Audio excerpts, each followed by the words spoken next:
निशुम्भ शुम्भ गर्जनी प्रचण्ड मुण्ड खण्डिनी बने रणे प्रकाशिनी भजामि विन्ध्यवासिनी।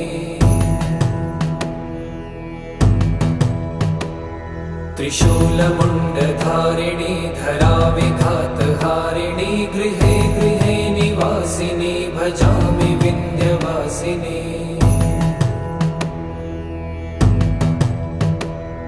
दरिद्र दुःखहारिणी सदा